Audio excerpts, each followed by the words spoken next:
लाओ त्से को राजा के द्वारा मंत्री पद का ऑफर देना। एक बार लाओ त्से एक तालाब के किनारे बैठे थे, तल्लीन थे तालाब को देखने में। तालाब में कई कछुए भी थे, जो कभी रेत तक आते थे और कभी तालाब में चले जाते थे। लाओ त्से ध्यान से कछुओं का आनंद देख रहे थे। तभी चीन के राजा का मंत्री यहाँ लाओ त्से को ढूंढते हुए आया।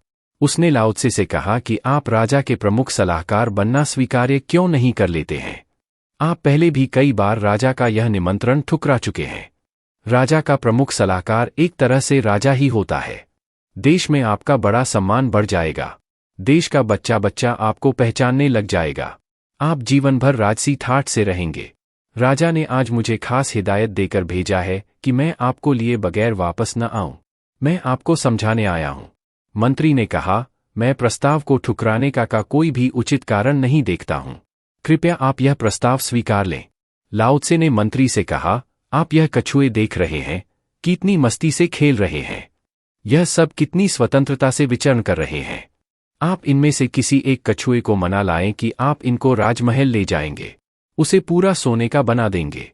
वहां रोज उसको पूजा भी करेंगे आप लोग, परंतु उसमें प्राण नहीं रहेंगे। यदि आप इनमें से एक भी कछुए को मना लेंगे, राजी कर लेंगे, तो मैं आपके साथ चले चलूंगा।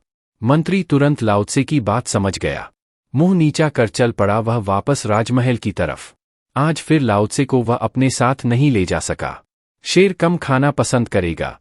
भूखा रहना भी उसके लिए इतना कष्टदायक नहीं होगा जितना कष्टदायक उसे पिंजरे में रहना होगा। भले ही पिंजरा सोने का हो, भले ही शेर को दोनों वक्त उचित भोजन मिले, तो भी वह पिंजरे में रहना पसंद कभी नहीं करेगा। आकाश में उड़ता पक्षी मौसम के सारे कष्ट हंसते हंसते झेल लेगा, परंतु पिंजरे में कैद होना नहीं चाहेगा।